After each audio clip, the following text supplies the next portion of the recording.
This single house is good for investment. What are you waiting for?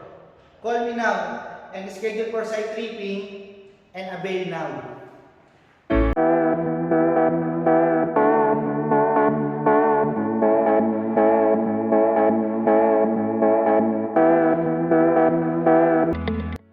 Good morning po sa inyo lahat.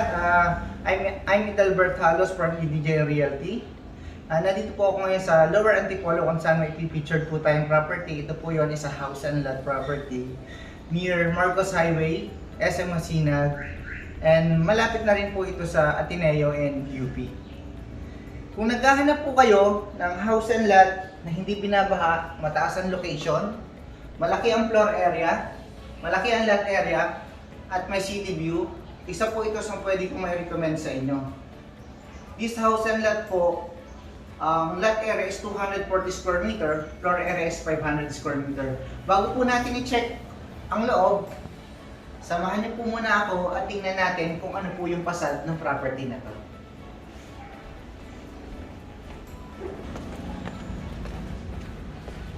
Ito po yung harap ng house and lot na to. Kung mapapansin niyo po siya, maganda yung combination ng color. And then, dito po sa second floor, meron po siyang balcony. And then, nadyan po yung master's bedroom. Sa third level naman po, meron pong malaking balcony doon na ang ganda po ng view, city view po. Mamaya po i-check po natin siya. Tapos ito po yung garahe. Ito. Kung mapapansin niyo po sa garahe, maganda rin yung kulay niya, elegant color. And then yung wide po nito, yung haba po nito 6 meter. Tapos kasya naman po dito yung SUV and then mas malaki pa po sa SUV. Ngayon pasukin na po natin yung sa loob. Then bago po kayo pumasok dito sa house and lot na to, kung mapapansin nyo, meron po tayong ganitong design. Ito po at least kung umuulan, meron po tayong protection sa ulan. Maganda po yung ginawa po ng developer na to kahit pa paano. Tapos ito po, dito na po tayo ngayon sa garahe. Kung mapapansin niyo po dito sa car garage, mahaba po siya and then malawak. Katulad nga po na nasabi ko sa inyo kanina, SUV, kasyang-kasya, maluwang, kahit dalawa, kahit mas malaki pa po sa SUV, kasyang-kasya. Tapos ito pong dito po sa gilid na to, ito po may open space tayo. Tapos ito ho, pakita ko sa inyo dito, ito po yung maid's room with toilet and bathroom. Yan, ito po yung maid's room with toilet and bathroom.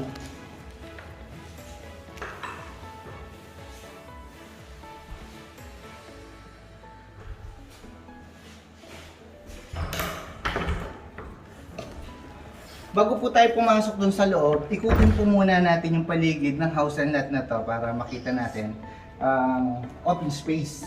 Kung mapapansin nyo, may mga bamboo na dyan. Yan, magandang tingnan. Tapos ito, dito po yung inyong dirty kitchen o everyday kitchen. May double sink na rin po tayo dito. Tapos yan, malakas naman po yung dulo ng tubig.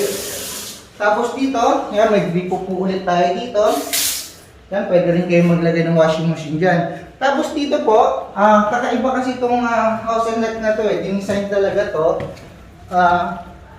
for laundry area. Doon sa iba kasi naghahanap pa kung saan yung laundry area mo. Dito at least, meron dito nga nakaseparate na laundry area. Tapos na dito yung sampayan mo ng mga damit. Yan. Pwede kayo maglagay ng washing machine para at least naka-separate po yung paglalaba. Tapos kung mapapansin niyo po yung facade dito sa likod. Yan. Tapos na tayo dito, check naman natin yung sa kabila. Doon po sa taas, pwede po kayo maglagay ng polycarbonate doon para at least yung washing machine nyo hindi naman po mababasa o agad masisira or maluluma. Ngayon, i-check naman po natin dito sa may backyard. Yan, kung mapapansin niyo dito sa backyard, meron na rin po siya sa may bamboo na rin. Tapos dito po sa lanay, ito po yung lanay natin dito. Tapos ito po, papunta po ito doon sa main gate o doon sa main entrance. Tara po, dito po tayo dumaan para pasukin natin yung yung loob nito na property. Ngayon, dito na po tayo sa main door. Kung mapapansin mo po sa main door, malaki. Saka solid door po siya. Kung mapapansin niyo po, ayan o. Mabigat siya, pero pag tinulak mo siya, hindi siya nga easy lang sa itulak kung mapapansin mo. Yan, hindi siya mahirap itulak. Pero kung hahawakan mo siya, papakiramdaman mo siya, na solid. Makapal kasi. Yan. As you can see dito sa property, dito sa house na ito pagpasok mo, ito agad yung mabubungad sa'yo. Magandang drop ceiling. Yan. Tapos dyan sa bandang kanan, meron tayong dyan guest room or elderly room with toilet and bathroom. Tapos meron din siyang dalawang awning window. Tapos meron na rin siyang mga pin lights.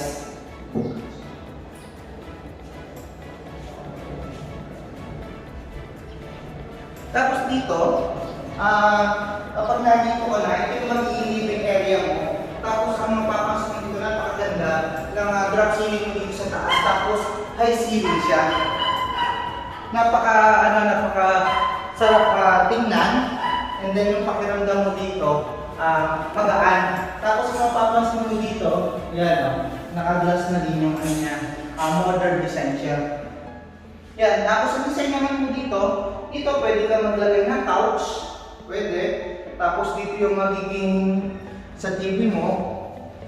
Yan. Tapos kung ano pa design yung gusto mong gawin. Tapos dito naman, dito naman yung inyong dining. Yan. Ito yung magiging dining area mo. Kung mapapansin mo sa dining area mo, meron kang sliding door.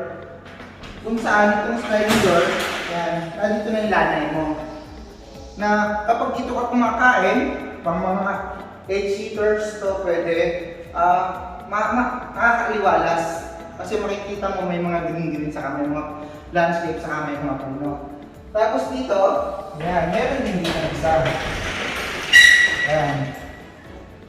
Kahit patay yung ilaw mo dito, kung mapapansin mo, nakapatay yung ilaw dito, maliwanag pa rin. Itong area na to, kasi dalawang sliding door window siya, nagbibigay siya ng magandang ventilation dito sa dining area. Tapos ito naman yung ating kitchen. Kung mapapansin mo, ito yung breakfast nook, tapos may double sink tayo dito. Yan, tapos malakas naman yung TJ. Tapos ito yung countertop. Yan. Dito sa countertop natin, depende sa'yo, pwede ka kung anong sukat kasi ng ilalagay ng stove. Sa kanila yan binubutasan para sukat na sukat. Tapos dito naman, meron siya dalawang awning. Itong awning, siyempre pagka-open mo yan, ayan katulad niya na pumapasok yung hangin. Tapos aside from that, siyempre yung good ventilation, yung liwanag, papasok din kahit nakapatay yung ilaw. Kahit maghiwa ka dito, or habang nagluluto ka, kahit patay ilaw, maliwanag pa rin. Tapos ito naman yung mga overhead cabinet. Yan. Yan. Tapos dito, ito naman for refrigerator. Pwedeng 2-door kasi malaki siya eh. Yan. 2-door siya.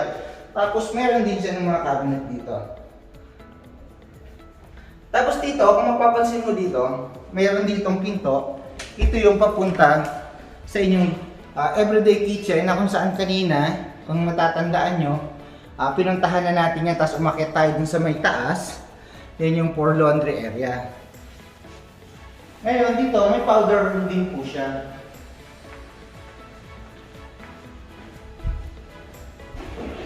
Ito sa powder room niya, yung door niya, sliding. Parang hindi siya nakakakain ng malaking space. Yan, check naman po natin yung second floor. Yan, kung mapapansin nyo rin po dito sa hagdanan, malawak siya. Tapos hindi naman po siya mahirap lakbangan. Yan po, kasi hindi siya masyadong mataas yung baitang. Tapos dito, kung mapapansin mo, pag nasa second floor ka na, ito agad yung open space ang una mong matatanaw. Tapos makikita mo yung dyan sa may living area. Yan. Tapos naka-drop seat, may mga ano na rin siya, may mga design na rin siya dito sa taas. Yan. Bago natin i-check yung ibang bedroom, puntahan muna natin itong master's bedroom. Yan. Itong master's bedroom, kahanga-hanga, mahaba, malapad. Yan. Ang laki ng master's bedroom na to. Tapos, sa master's bedroom na to, kung ito, pasukin natin, napakaganda ng toilet and bathroom niya. Saka yung walk-in closet niya. Yan. Sa walk-in closet niya, kung mapapansin mo, glass na siya. Kahit madami kang gamit dyan, sure ako na magkakasya kasi marami siya.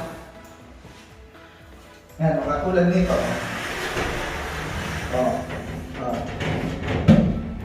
Tapos, dito naman sa kabila, meron pa rin. Yan. Aside from that, meron pa rin ditong, yan o.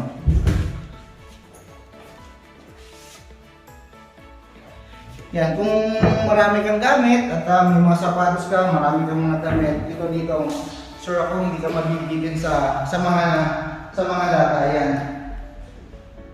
Tapos dito sa master's bedroom, nakaka-relax dito. Makaka-relax na dito pag dito ka. Kasi dito, meron siyang may malaki siyang sliding door. Tapos dito, may stone garden siya. Ito yung stone garden eh. Kung mahilig kang magtanim o tawag nga nila plantita, kasi usong-uso yan ngayon eh. Ito, isa ito sa pwede mong mapaglibangan dito. Yan. Tapos dito, may open space din siya dito. Kasi siyempre, pag mahilig ka magtanim, may stone garden dyan, may provision siya dito para kumuha ka ng tubig pandilig. Yan. Yan po. Yan. Tapos check naman po natin yung first and second bedroom. Tapos yan, naka-drop ceiling naman na po siya eh. Naka-drop ceiling na siya.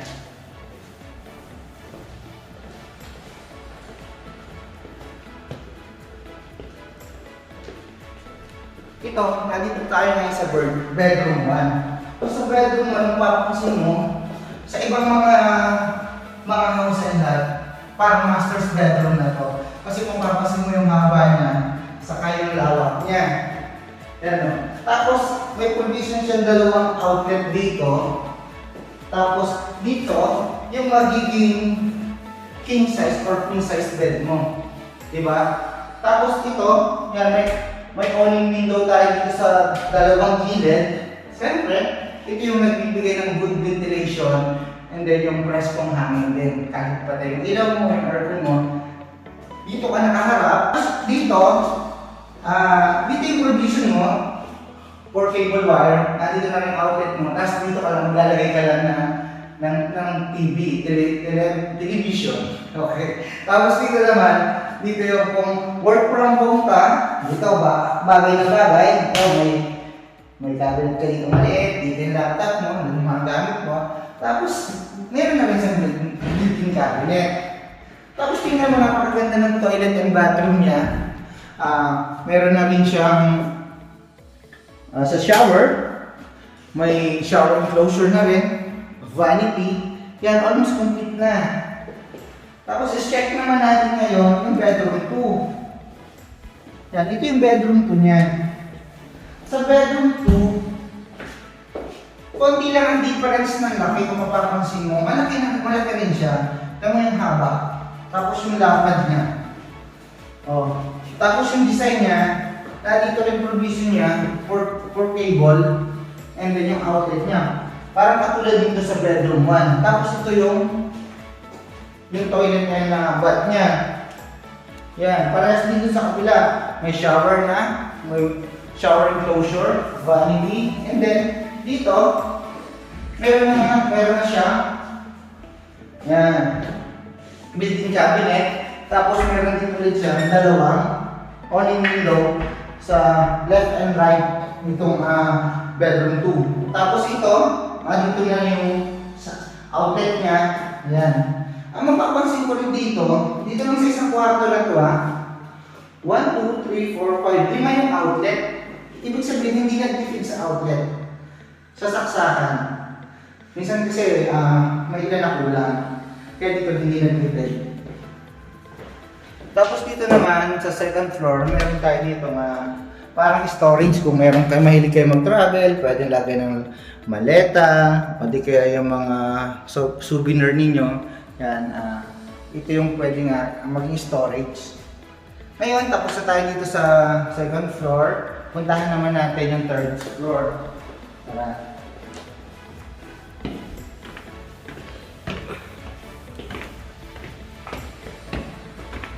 Yan. Now, we're here in the third floor of this house and lot. As you can see, malapad, malawak yung open space. Diba? Dito na agad yung condition for TV. And then, mag-design ka lang dito. Tapos, depende sa'yo kung maglagay ka dito ng couch or kung anong design mo kasi ang lawak eh. Tapos dito na agad yung ano ba tawag dito? Countertop. Yun. Or breakfast nook. Depende. Paki-comment ka lang po kung anong tawag po na kung sakali nga nandito. And then nandito yung countertop natin. Tapos ito yung sink. Tapos malakas yung water. Tapos mayroon tayong sliding window dito. May mga cabinets po. Saka ito. Itong area na to, good po ito for party or guest, mga bisita ninyo, na pwede kayo dito mag-banding kasi malawak yung area. O di kaya kung mahilig kayong kumain dyan, pwede kayo nga mag-prepare ng pagkain dyan. Tapos ito namang bedroom na to, dito sa third floor. Kung mapapansin nyo, identical siya ng first bedroom sa second floor. Yan. Parang kasukat talaga sa kaparehas ng design. Kasi nandito din yung outlet mo. Tapos nandito din sinabi ko kung work from home ka, laptop mo, at nandito yung cabinet mo. Ang nagkaiba lang yung kulay ng built-in cabinet.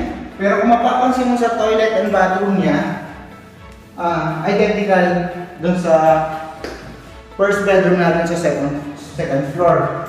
Tapos i-check naman natin yung bedroom 4. Ito siya. Almost identical naman ito sa second bedroom, doon sa second floor. Kung mapapansin mo, nandito rin yung layout niya. Doon sa television. Okay, saka yung socket niya, outlet niya. Tapos yung toilet and bath, parehas lang din.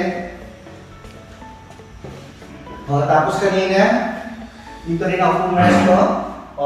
Ito rin yung built-in cabinet niya. Tapos kanina rin, nandito rin yung awning window niya. Tapos, yung dalawang outlet niya dito sa gilid, yan, dito yung bed mo. Tapos kanina, nasabi ko rin, sa kwarto doon, ilan yung socket doon? 1, 2, 3, 4, 5, 5 din yung outlet. Parehas din po doon sa bedroom 2 sa second floor. Ngayon, dito, meron din siyang common toilet and bath. Yan, para sa mga bisita. Dito po sa unit na to, kung mapapansin nyo, lahat po ng kwarto dito may sariling toilet and bath, and then shower, and then shower enclosure. Hindi kayo mag-aagawan sa bathroom. Kasi lahat meron. Tapos sa open space, napakalawak, napakaganda. Kaya pala, ang lot area is 500 square meter. Ang floor area is 500 square meter, ang lot area is 240 square meter. And then, aside from this space, ito yung sinasabi ko kanina sa inyo dun sa baba. Ito yung malalaki na ang lot area and floor area, malalaki ng space. Tapos meron pa siyang ganitong kagandang balcony dito na kung mapapansin mo, yung view. Tapos dito, makikita mo, may view siya ng city view. Yan. Dito, hindi lang yung malalaking space ang binayaran mo, kundi nakakatuwa na meron pang magandang view kapag nandito ka sa third floor sa balcony. Tapos, ang dami mga magagandang klase. Tapos meron na naman siyang stone garden. Yan, siyempre pag mini landscape mo yan, nag-garden ka dito, mas lalabas yung ganda nitong area na to. Itong balcony na to, kapag lalo na may nakita mga flowers and then mga green dyan. And then, pwede mo naman provision kung halimbawa, masyadong naiinitan ka, nauulanan dito, pwede ka naman maglagay dito ng bubong, polycarbonate. Tapos makikita mo pa rin naman yung view. Again, malapit lang po ito sa Marcos Highway, SM Masinag, sa mga hospitals, Antipolo Valley, Marikina Valley. And then, kung magustuhan niyo po itong pinicture ko pong property na to, pwede niyo po akong tawagan o i-text sa number na to na lalabas po sa screen. And then, kung nagustuhan niyo po ang property na to, pwede niyo pong i-subscribe ang YouTube channel ko para lagi po kayong makatanggap o makareceive ng mga bago kong pinipicture dito po sa Rizal and Metro Manila. Tapos, pakitawagan na lang po ako, ma'am and sir, kung halimbawa gusto niyo po yung property para mag-schedule po tayo ng site viewing para makita niyo po ng personal ang house and lot na to. Again, this is Idalbert Halos, helping you find a home that's meant for you.